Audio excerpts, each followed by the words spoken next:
Welcome to Episode 2 of Every Sing podcast. Special guest, Dr. Matthew Schloneger on voice dosimetry. This show is about singing from every angle, because singing is as big as the world, and hearing about the driving passion of contributors to music enhances our own love and understanding of singing. This is Nancy Boss, the host, and I'm thrilled about today's guest, Dr. Matthew Schloneger. Dr. Schloneger is the 2017 winner of the Van Lawrence Fellowship. He is a tenor and a professional singer. He got into voice science while doing his doctoral work in voice pedagogy at the University of Kansas.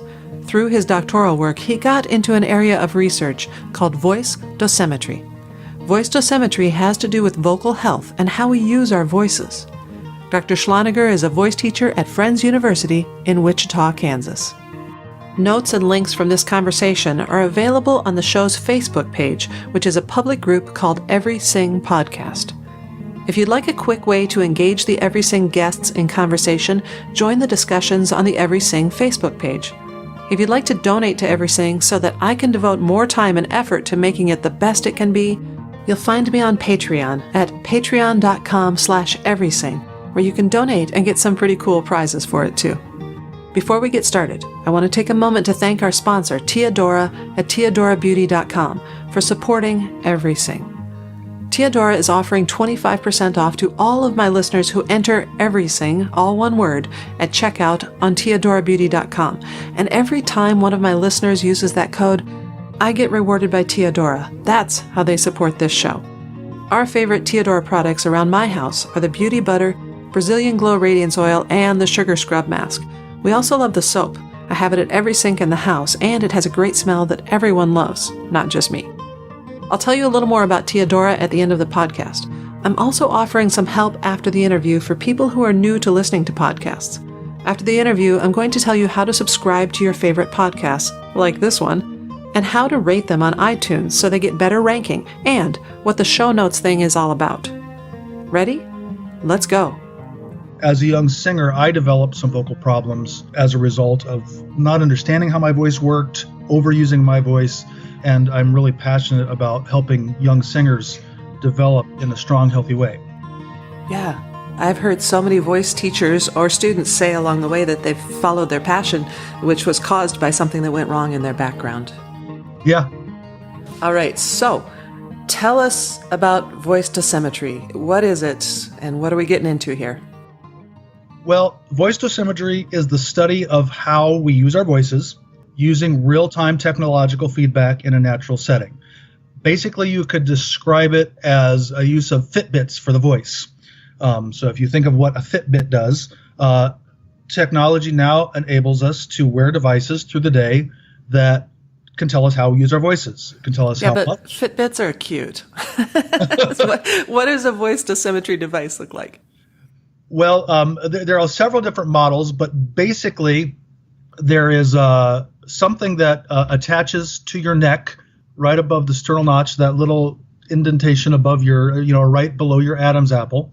And it has a microphone called an accelerometer that measures skin vibrations in your neck. And by doing that, it isolates your voicing without measuring all the ambient sound around you. Ah, cool.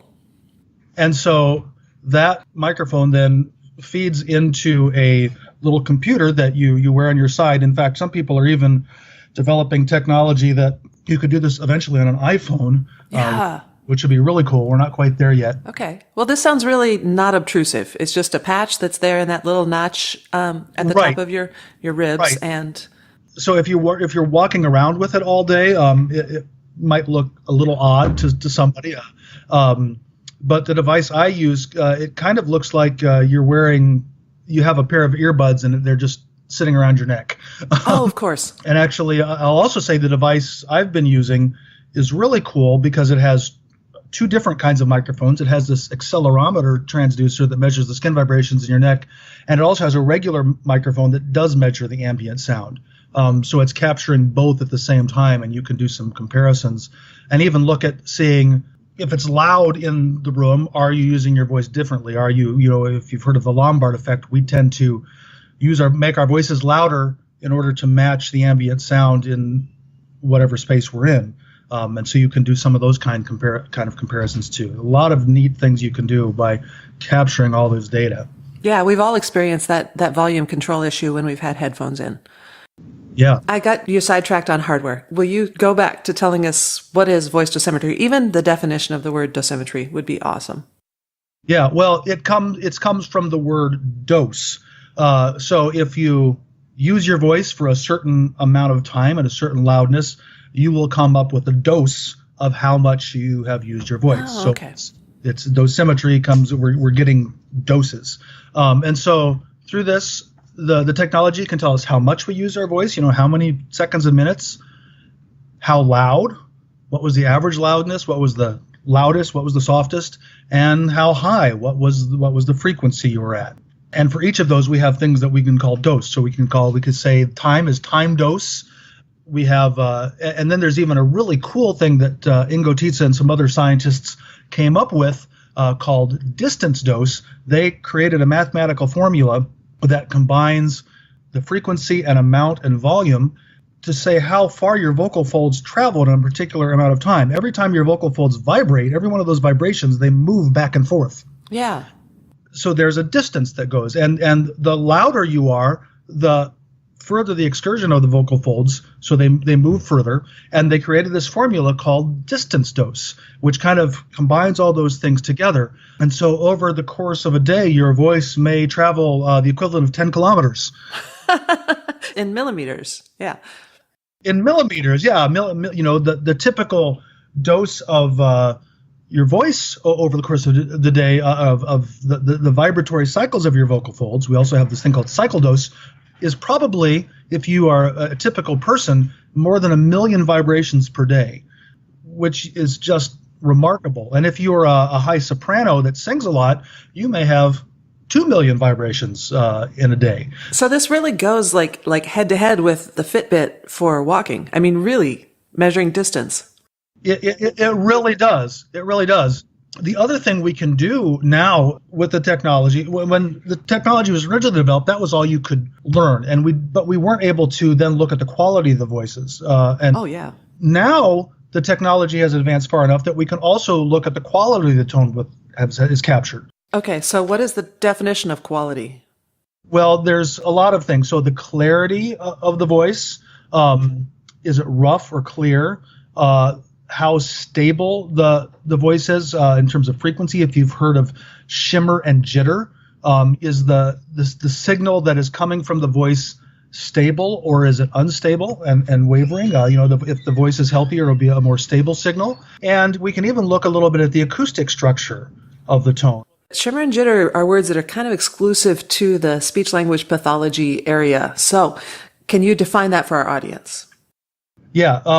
So jitter is the amount of stability in the frequency of the tone. So does the frequency stay fairly stable, or is it unstable? Frequency meaning, does it go higher or lower, like that, right? Right. And so, for instance, and this is, you may not be able to even hear this very well, but you could think of it as, is the pitch of the vibrato, does it stay even, or does it vary a little bit? So is this relevant to speaking also? Yes. Okay. Yes. So basically, is it how stable the tone is? And shimmer would be the same thing with the volume or amplitude of the tone. Is that staying even? So that's one thing that scientists look at: is the tone stable or not? If someone's having vocal problems or vocal issues, those things may not be as even. Or stable. They may vary back and forth a lot, whereas a strong, healthy voice is going to have a very stable volume and amplitude as the voice is held out.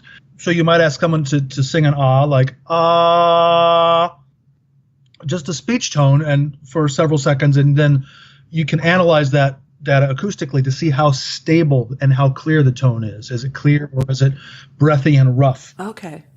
And then, like I said, we can even look at the acoustic structure of the tone. And if you studied voice science as a singer, you know that we amplify certain overtones in different ways and ways to project our voices. But you could think of it, if you're not a scientist, is the voice very bright like this, or is it darker and more covered? Does it have those resonance characteristics that we want as singers? Yeah, so just a basic definition of that you're talking about from my mind is that we've got our basic pitch, which we call our fundamental frequency. Correct. But literally at the exact same time that we're making that fundamental frequency, we're also making lots of pitches that stack up with a formula, with a pattern, exactly, at higher frequencies than that fundamental pitch. Right. And those we call harmonics or overtones. Correct. And so if we're amplifying some of those higher harmonics, then we're going to get a brighter, brassier sound. Yeah. And if we're kind of truncating or eliminating the higher harmonics, then on that same pitch, we might have a dull and not very lively sound, darker. Right. Yeah. And it depends sometimes on what style of singing you're wanting to use, how specifically what overtones you amplify or dampen. And so it's not one is better than another, but it's something we can look at. Okay. So you can measure the acoustics by looking at the sound waves that this microphone picks up? That is correct. So it's measuring vibration and loudness, and we can also then hear the pitches, so that can be analyzed too. And then, and so part of analyzing the pitches is the shimmer and jitter, the stability. And then how does it, backing up to your first point, clarity, how does it measure clarity? Well, there are actually algorithms out there that can measure things we can hear, how clear the pitch is. Actually, one of the main things we use is actually a measure called pitch strength. So is the voice nice and clear, or is it breathy, or is it rough? We can hear some of those things. So obviously, we want to hear that the strength of the pitch would be higher in terms of you'd actually get a number. A higher pitch means the voice is clearer, or a lower number would be that it's rougher or breathier. I think the way I translate that myself is that if I were looking at this on spectral analysis, which is the way we can visualize the overtones, if we see sounds that don't fit in that specific hierarchical formula of overtones, we call those noise. And so it's measuring the noise, the things that don't fit. Yeah. So the amount of noise in the pitch, how much is actually, fits into those nice clear overtones, and how much noise is there in the signal. That's a great way to look at it. Okay. For my doctoral dissertation, I worked with Dr. Eric Hunter of Michigan State University, and also the National Center for Voice and Speech, headed by Dr. Ingo Tietze. And we tested a method of dosimetry developed by Eric Hunter. And I looked at college and university voice students, because I'm a college teacher, during a typical week of classes. So I had 20 students wear this device all day for 3 full days, and we saw how they used their voices throughout the day, how the voices changed throughout the day, and was there any changes over the course of the 3 days. And then we also did some statistical analysis to see, was there a difference in the clarity and of the voices depending on how much they used their voice. In other words, if they used it a whole lot, did their voices deteriorate? Did they get stronger? What did we find? This was a fairly huge project. We captured more than a terabyte of data and 800 hours of recordings. So we had a lot of things to look at. And so, I owe all of that to Dr. Hunter. I am just the voice teacher who analyzed data, and he is the technical guru who developed all this and developed all this amazing software to analyze things. And a lot of going back and forth so that he could tweak the algorithm so that we could make sure that we got the best data possible. And we're getting there. This is not ready for, something that you can plug your iPhone in yet. They're unfortunately not that far. So it may be a few years till you can plug this into your iPhone and do it yourself. Wow. But hopefully it won't be too long. But it's really exciting. How many students did you measure? We had about 20 that finished. Wow. I started with 25, but not everybody successfully completed 3 full days of monitoring all day. Some people just failed their college students, and others had a couple technical difficulties. But I think we had 17 that did everything correctly. and about an equal number of men and women. But we found that there were statistically significant correlations between how much students used their voices and how clear their voices were. So as voice use went up, their voices also became clearer and higher and louder. Wait a minute. The more they use their voice? Yes, the clearer and higher and louder their voices got. Wow. Which is the opposite of intuitively you might expect, right? Uh-huh. You might expect that it would get rougher and softer. Yes. Now, what we don't know, and this is where we need to go with more studies, is why that happened. It could be that students that used their voices more were warming up more. They got more warmed up. Yeah. So as you warm up, we know in the morning, our voices tend to be rougher and lower, and then as the day goes on, they get stronger. And we did find that when we compared morning to afternoon to evening, we saw that happen very clearly. Okay. But if you took the overall average, that happened. So it could be warm up. Yeah. But other possibility, and maybe it was some of both, is that students that used their voice more got tired and had to use more muscular effort to overcome their fatigue and make sound. So the machine became more efficient as they went along? It may have become either more efficient if it was a warm-up or less efficient. If it's if the vocal folds are swelling and getting, if the muscle's getting tired, you have to use more muscular effort, and you have to recruit more of the muscles that aren't not the vocal muscles themselves, but other extrinsic muscles to help make those vocal folds come together. Okay. And so muscle tension. If you ever sung for a long time and you have you get muscle tension in your neck. Oh yeah, absolutely. Has that ever happened to you, or maybe students that if you over sing, then all of a sudden your neck muscles get tired, and that shouldn't happen. Right. So, but a lot of studies that have been done in laboratories analyzing vocal fatigue have shown that as we start to fatigue, we recruit those extra muscles, and we, in essence, are actually pressing our vocal folds more firmly together. And when you press, your voice gets louder. It's higher. Your speaking pitch will go up, even if you're just speaking, if you're more fatigued, and the voice will become clear because, once again, there's more muscle. So there may have been some of that happening as well. I'm not sure which it was, and it may have been different in some cases. So, Matt, I got to interrupt for just a second. I've got real world experience with this myself because I've recently become a voiceover actor, and I've done a lot of audiobooks. And so with an audiobook, I'm generally comfortable reading for an hour and a half straight. So that's 100% talking for an hour and a half. Yes. And after that, then I need to just take a break. But I don't usually have to take a break for my vocal folds. I have to take a break for my body. I need some sugar, or I need to walk around my feet or whatever. So point being, I'm going to make a few mistakes in there. And later when I come back and edit it, I'm going to need to correct those mistakes. So trying to match my tone after speaking for an hour when I'm just, it's 9 a.m, I'm fixing edits, and I have to go in and try to match that tone that I made the day before. Very challenging. And I find that in order to match that tone, I have to use unusual amounts of tension in order to create a similar tone. That is a brilliant illustration of this. Yes. And so you've noticed that your voice actually has gotten higher as you've been reading it for an hour and a half. Exactly. It's gotten higher, maybe a little bit thinner. And it's hard for me to do that when I'm relaxed and fresh in the morning.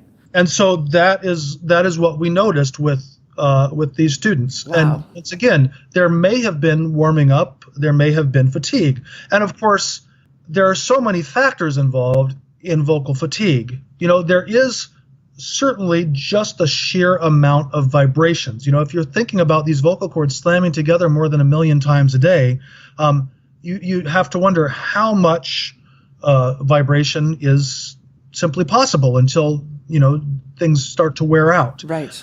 But there is also vocal hygiene, vocal health. One thing that I struggled with when I had problems in grad school was with acid reflux and simple overuse. And then there's training and conditioning.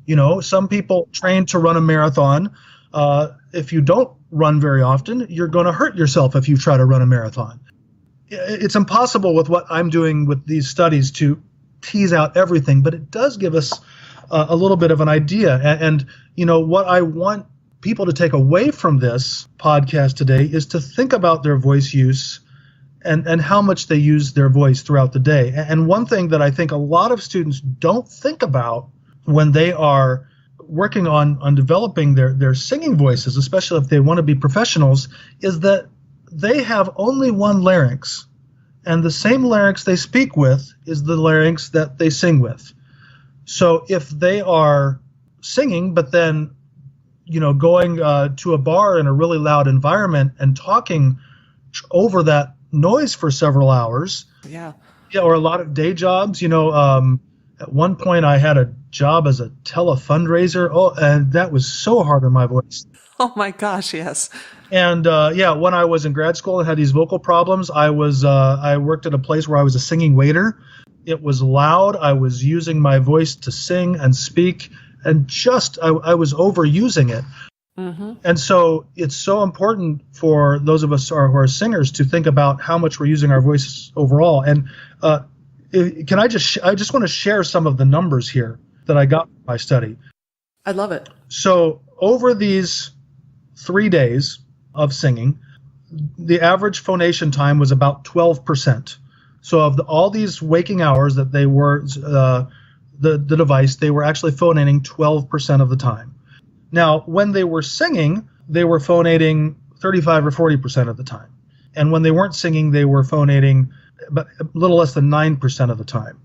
And granted, you have to think, when I'm talking to you right now, I'm talking a lot, but I have to breathe and I have to articulate. So even if you took the last minute where it's just been me talking constantly, I'm probably still only phonating about 50% of that time.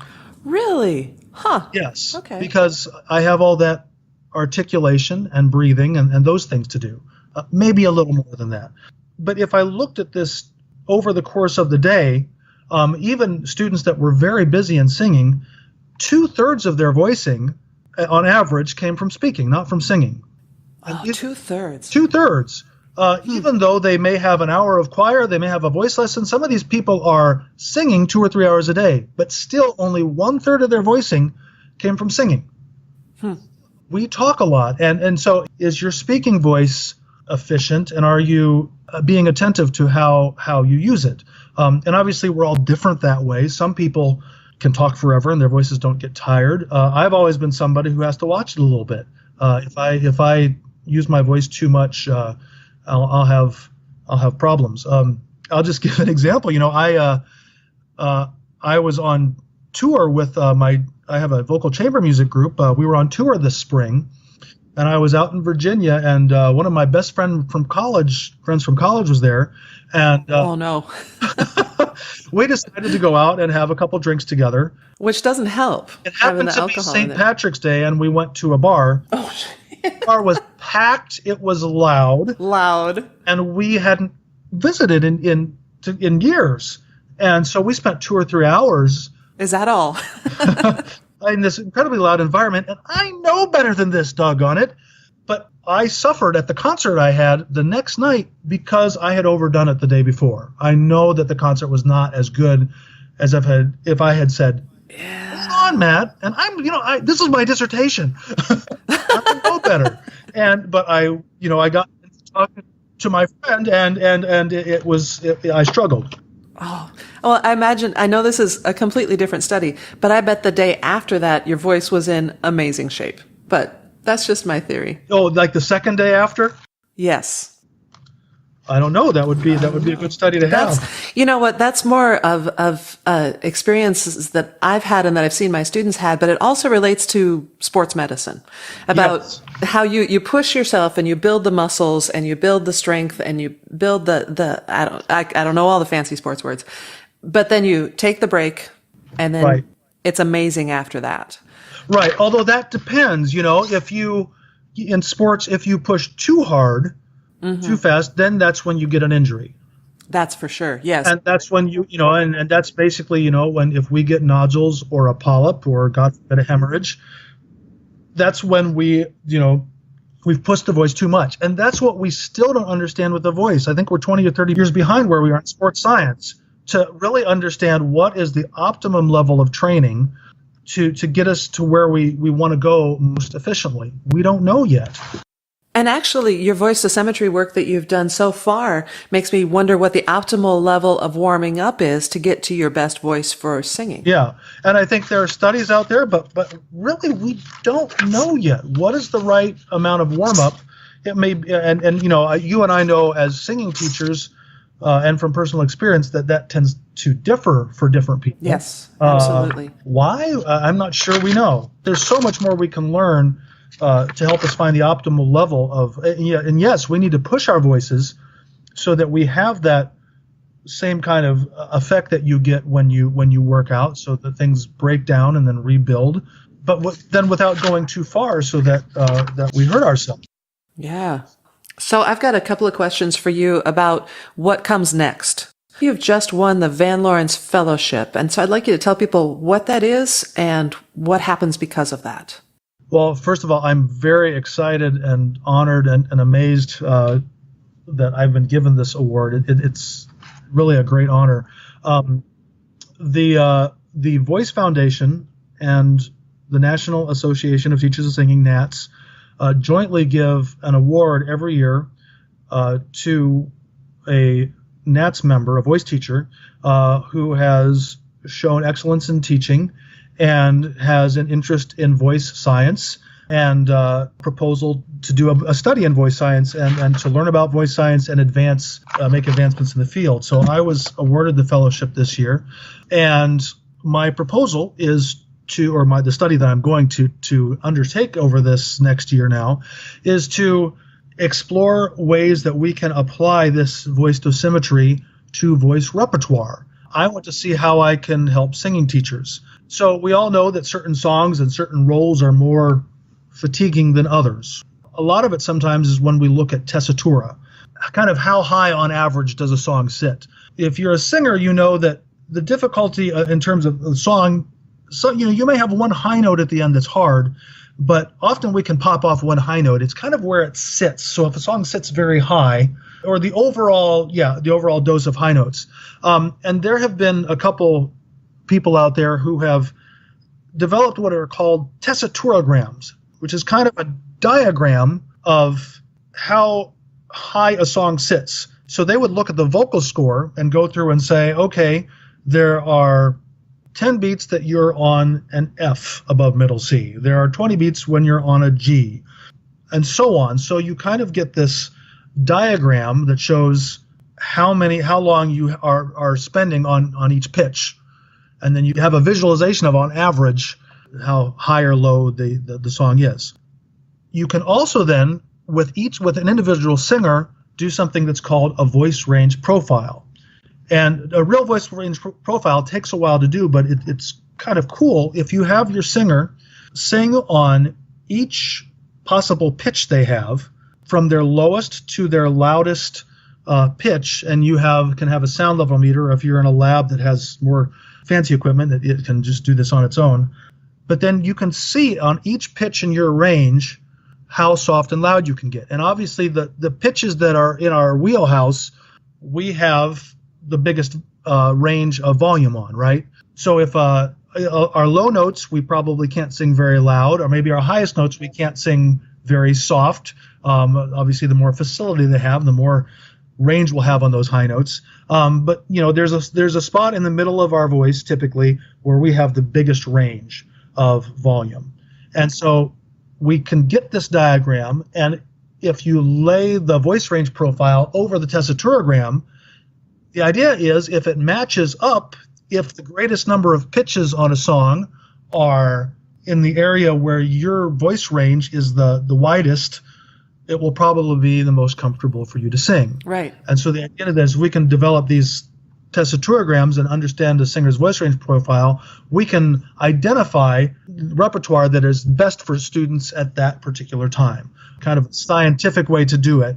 And hopefully eventually we get to a quicker, more efficient way of doing this. It's kind of a process now, but so it's cool ideas. So, the thing is about these tessiturograms that have been developed by hand, if you count number of beats, it assumes that every beat is equal, Right. which, as we know, especially in certain repertoire, if you have a lot of rubato, everything is not going to be equal. And it also doesn't tell us anything about weight.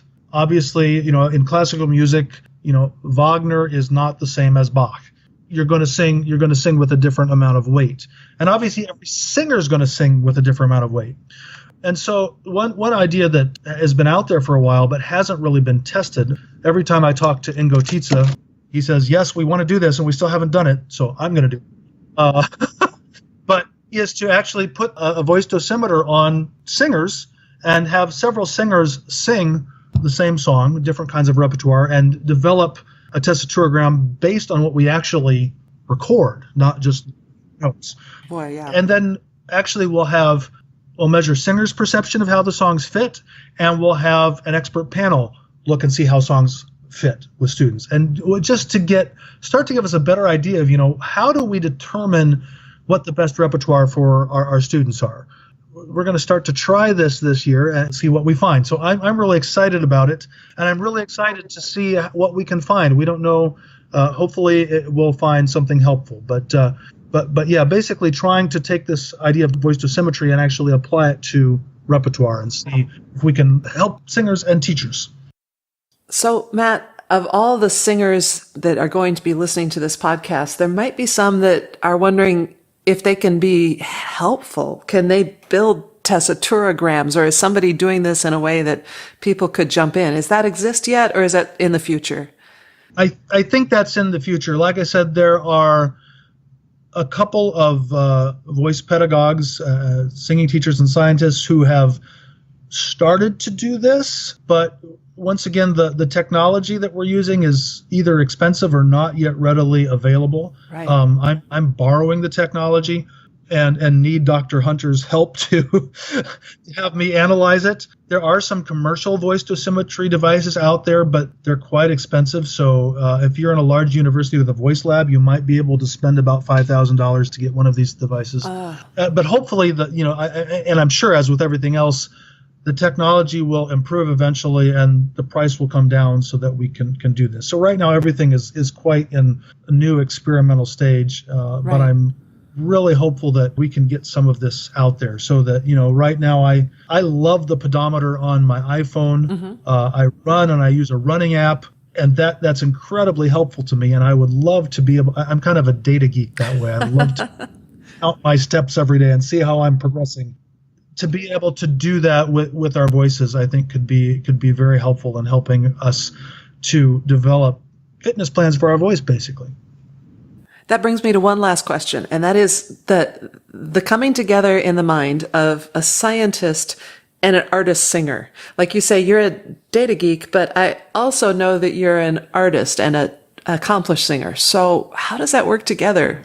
Well, you can't let the data and the science influence your artistry, but it informs everything. I think the more that we understand how our voices work, the more we'll be able to learn to use them and build them efficiently. And if we developed strong, efficient voices, then we'll be able to be more expressive. We'll be able to have a greater range of expression, and our voice will sound, I think if our voices are more efficient, we'll probably perceive them as being more beautiful.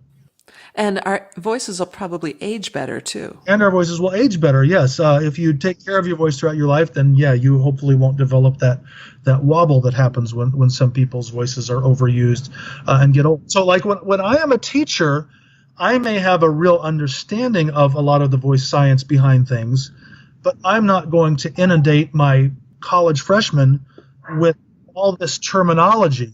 I'm going to help them be an efficient, expressive singer and to be an artist. I'm not going to expect them right away to understand all, what shimmer and jitter is. I'm not sure that's helpful. Right. But I also think that it's so important that we understand how our voices work so that we can be more efficient teachers. If I didn't have that understanding, I would probably just teach all my students in the way that my teachers taught me. And for those students where those methods happened to work, or if their voices were healthy, they would probably be just fine. Yeah. But if a student didn't have that same kind of perception, or if they had some vocal health problems, if I didn't understand the anatomy and physiology behind it, I would probably not be a successful teacher, and I wouldn't know how to help them. And so I think it's so important for those of us who are teachers and those of us who are singers or aspiring singers to understand as much as we can about the anatomy and physiology and acoustics of our voices. And that's going to help us to learn and progress much more efficiently than we would without those things. Wow. So well said. Fantastic. So, Dr. Matthew Schloneger, if people want to get in touch with you or read what you've published, where should they go? Well, you can read a couple of my scientific articles if you have access to the Journal of Voice. I've published a couple of things there. You can find me on Facebook or Twitter, or send me an email at mattschloneger@gmail.com. I unfortunately do not have a lot of things out there, especially outside of the general scientific realm, that are in more easy to read language, I think, yet. When you have time to write this up and publish it, I think you're going to be amazing at putting it in language that the rest of us can understand. Really, thank you for this opportunity today, Nancy. It's fun to be able to share some of what I've learned and some of what I know, and I hope that this has been interesting and helpful to your listeners. Thank you so much, Matt. Fantastic. That was great. Matt mentioned a lot of great ideas to follow up on. So, if you didn't catch them, don't worry. I've got your back. The notes and the links from this conversation can be easily found on the show's Facebook page, which is a public group called Every Sing Podcast. Before I wrap up, I want to thank Teodora at teodorabeauty.com for sponsoring today's episode. Without their help, I wouldn't be able to pull this off. So take advantage of their generous offer of 25% off to discover their terrific products. Teodora's natural products are inspired by ancient Brazilian beauty secrets using natural anti-aging ingredients from the Amazon rainforest. They're toxin-free, ethically sourced, sustainably harvested, gluten-free, and made in the USA. So, for your 25% discount, and to help this podcast, use the discount code word EVERYSING, all one word, when you check out. If you know of any companies that would be interested in reaching the listeners of this show through podcast sponsorship, have them email info@studioboss.com to start the conversation. So, to wrap it up, the takeaways provided in writing by Dr. Schloneger are: Dr. Schloneger is really passionate about helping young singers develop in a strong, healthy way. Voice dosimetry is the study of how we use our voices using real-time technological feedback in a natural setting. The point of voice dosimetry, and we're still in the early stages of learning from this technology, is to learn about how we can best use and train our voices. If you're an aspiring singer, be attentive to your overall voice use and remember that you have only one larynx. Vocal hygiene and voice care are essential to your success as a singer, and that includes both good speaking habits and how much you use your voice overall. If you have an intensive singing week coming up, you may need to think about avoiding loud environments where you will speak a lot at loud volumes. If you are preparing a major role or a recital, you need to practice regularly and methodically in order to build up your stamina. Treat your voice with respect, and it will treat you well. So go to the Facebook group Every Sing Podcast, 3 words, to get the notes and links from this episode. And while you're there, join the group to get advance notice of what podcasts are coming up next. If you like what you're hearing on Every Sing, do me a favor and hit the subscribe button on your podcast player to make sure you don't miss a single episode. If you don't know how to subscribe or you're new to listening to podcasts, you might be like I was and not have a clue how to subscribe, review, comment, or see the extra info provided through your podcast player. I'm going to go through how to do all of those things with iTunes, and if you are somebody who doesn't listen through iTunes, chances are your podcast platform will have similar features. If you're using Stitcher for podcasts, go to the show page and click the plus sign on the right side to subscribe. So, about how to subscribe to a podcast, comment, review, that sort of thing. First thing is how to subscribe if you're on your phone. If you aren't already listening through the podcast app on your phone, first open the podcast app and search for Every Sing, 2 words, or Nancy Boss, 1 S. Once you're on the show's page, you'll see a button on the right that says, or is it the left? You'll see a button that says subscribe. Tap that and you are all set. You'll get every episode downloaded to your phone every time it comes out.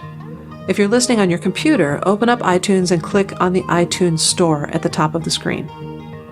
On the right-hand side of the iTunes Store, click the arrow next to Music, and then select Podcasts. Search for Everysing, and once you open the show's page, you should see a subscribe button to click right under the gorgeous blue show logo. Next, how to review and rate. Getting ratings and reviews is super important to podcasters.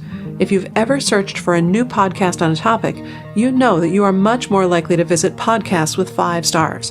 And the bigger the number beside those stars, the more likely you are to take a chance on the podcast. So the way to rate and review is to go to the iTunes Store again and search for Everysing. After you subscribe, you will see a tab in the middle of the page that says Reviews. Go there and leave an honest rating and 1 to 3 sentences about what you value about this podcast. And finally, a lot of podcasts put show notes right in the podcast player for you. If you want to see the extra info in iTunes, look for the 3 little dots on the right side of the show when it's playing. Once you tap that, you'll see a bunch of options pop up, and one of them is View Full Description. Many podcasters put loads of information specific to the show in this part. I'll try to remember to do that each time so that you can get to the show notes without having to open a browser. That's all for this episode. Thank you so much for tuning in.